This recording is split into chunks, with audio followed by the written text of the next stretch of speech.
Bom dia! Estamos iniciando mais um programa Tecnologias Educacionais vinculado ao programa de mestrado profissional em letras da Universidade do Estado do Rio Grande do Norte, Campus Caminhão. No programa de hoje, nós trataremos exatamente do tema hipertexto.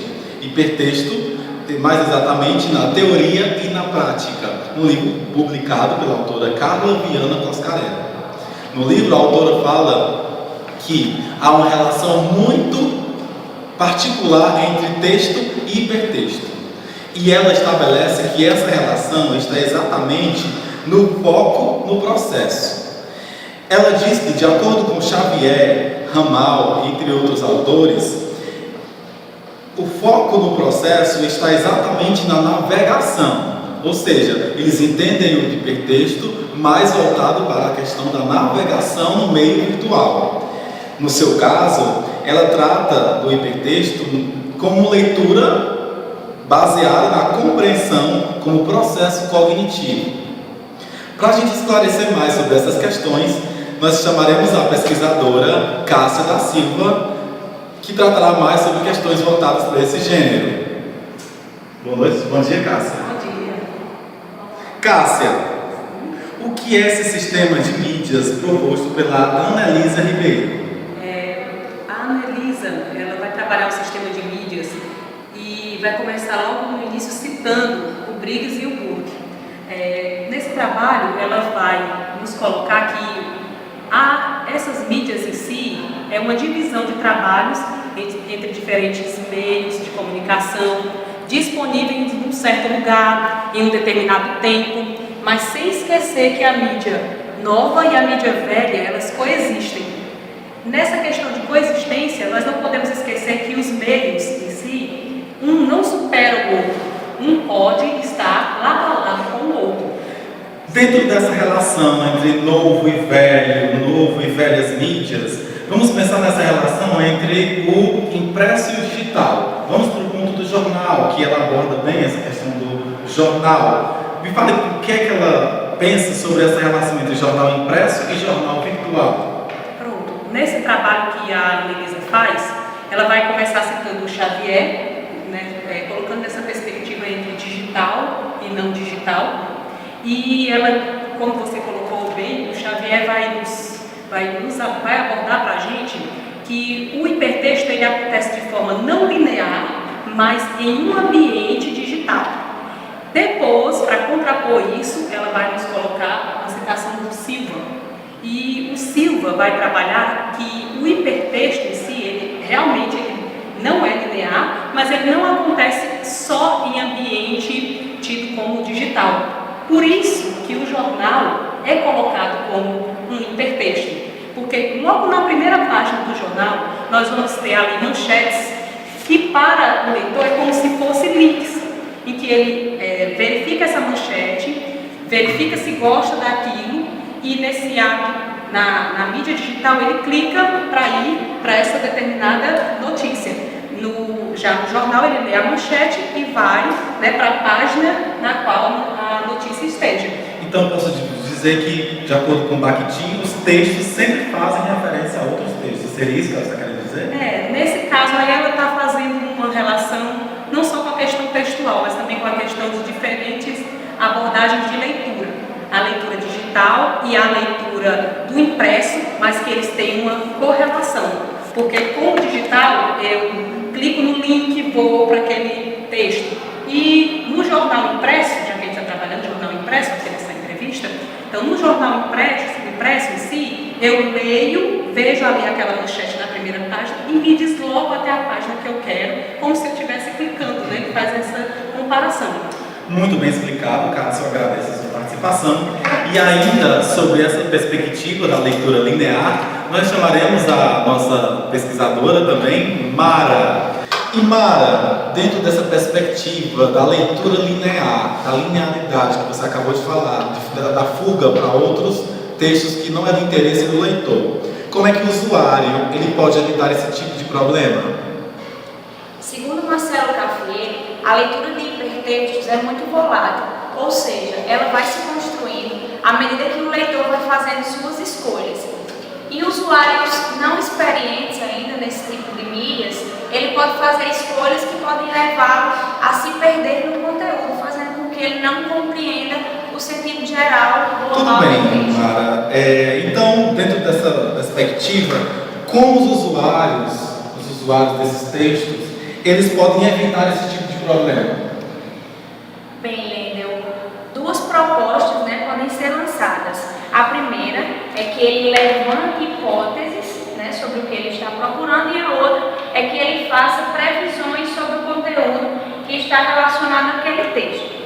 Isso pode ajudar a que o usuário só clique naqueles links que ele previamente fez esse roteiro, para que ele não se perca no entendimento global do texto. A gente pode comparar essa questão da leitura com hiperlinks a uma navegação, por exemplo, onde o marinheiro vai para alto mar sem ter uma rota de viagem, então ele vai acabar se perdendo nessa viagem. Não esqueçamos que navegar é preciso, mas se orientar é fundamental. Nessa perspectiva, nós podemos entender que a leitura linear, essa leitura, ela não acontece apenas no que diz respeito ao movimento dos olhos, mas sim quando a cognição ela é afetada pelo ato de ler. Nós ficamos aqui nesse bloco e voltamos já com mais uma rodada de perguntas do programa Tecnologias Educacionais. E voltamos com mais uma rodada de perguntas do programa Tecnologias Educacionais. Ainda vamos lembrar que o hipertexto ele não trata exclusivamente da leitura, mas ele faz conexões com outras pesquisas de um modo em geral. Convidamos aqui o professor e pesquisador João Paulo, que tratará de perguntas relacionadas também à temática de hoje, o hipertexto. João Paulo, seja bem-vindo. Obrigado. Voltado para essa relação entre hipertexto, já que a sua pesquisa está direcionada para o contexto enciclopédico, Então, como é visto esse conceito enciclopédico de acordo com a sua pesquisa na atualidade? Eu primeiro agradecer o convite para participar do seu programa, é importante para divulgar as nossas pesquisas. E assim, primeiro a gente tem que falar do conceito da pesquisa enciclopédica. A pesquisa enciclopédica tradicional, mais conhecida, inclusive ela é mais conhecida pelo grande volume de livros, onde se acumulam determinado conhecimento. Nas escolas, essas enciclopédias, elas ficam normalmente nas estantes, normalmente elas se preservam lá por muito tempo, não são tão utilizadas atualmente. Então hoje nós temos um conceito de enciclopédia diferente, uma enciclopédia que ela é muito mais atual. E essa enciclopédia ela tem englobado, tem possibilitado uma maior gama de pesquisa. Ao mesmo tempo, possibilita também uma produção dos pesquisadores que se publica em ambiente virtual. É tanto, Lendel, que Koch ela considera que no hipertexto, todos aqueles links, hiperlinks novos que são colocados lá como formas de ligação, eles são os grandes contribuidores para a construção da coerência dentro da enciclopédia virtual. Hoje, uma enciclopédia virtual das mais conhecidas, que é a Wikipédia, ela tem um número enorme de acesso, um número muito grande de informações que impossibilitaria a publicação em material. Ainda dentro dessa perspectiva de hipertexto, a gente sabe que o trabalho enciclopédico ele centra-se muito na questão mais estar você, o computador e a tecnologia lá, os meios digitais e a contribuição do indivíduo no âmbito digital. Mas na verdade eu quero saber, e que você possa dividir com os nossos telespectadores, como é que a escola tem contribuído nesse conhecimento enciclopédico hoje? Bem, a escola, no seu âmbito geral, ela não está preparada para trabalhar com essa pesquisa enciclopédica. O fato é que simplesmente ter o acesso a uma enciclopédia virtual, ela não concretiza uma pesquisa científica. A escola tem que se preparar, os seus profissionais têm que estar preparados para dar essa orientação, né, fomentar os seus alunos com pesquisa com caráter mais científico, o que exige um trabalho mais profundo, e a nossa pesquisa é para valorizar e para incentivar essa pesquisa científica nas enciclopédias virtuais. Muito obrigado, João Paulo, pela sua contribuição. E a gente pode observar exatamente até os alcances do hipertexto, onde ele pode chegar. Então a gente viu que ele está na leitura, ele pode estar no conhecimento enciclopédico e entre outros caminhos. Ainda dentro dessa intertextualidade do hipertexto, eu quero convidar a pesquisadora, professora e cordelista Aurim Renoli. Primeiramente, agradecer a Lenda que me convidou para fazer o fechamento da discussão do programa de hoje.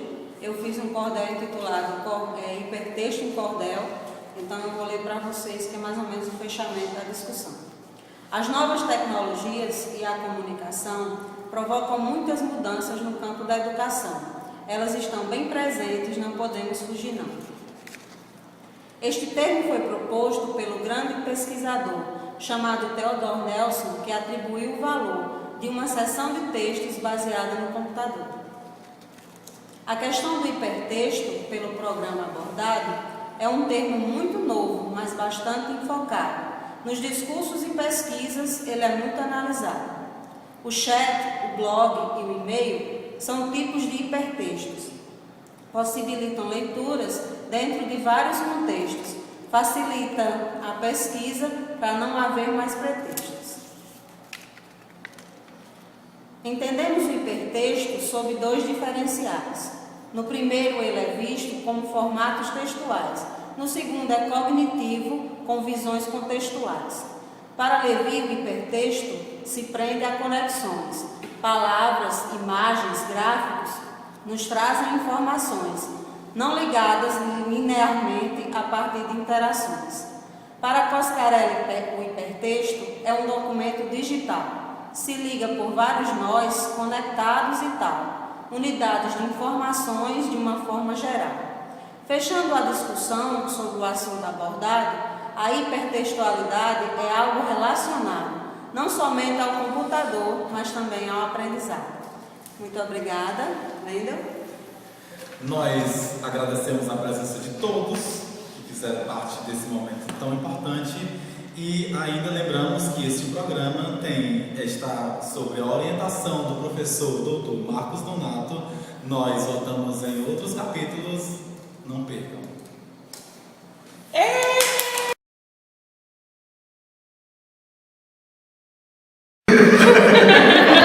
Rapaz, esse negócio vai demorar, viu? Pausa. Pausou. Errei. Vinculado. Dentro dessa perspectiva da linearidade,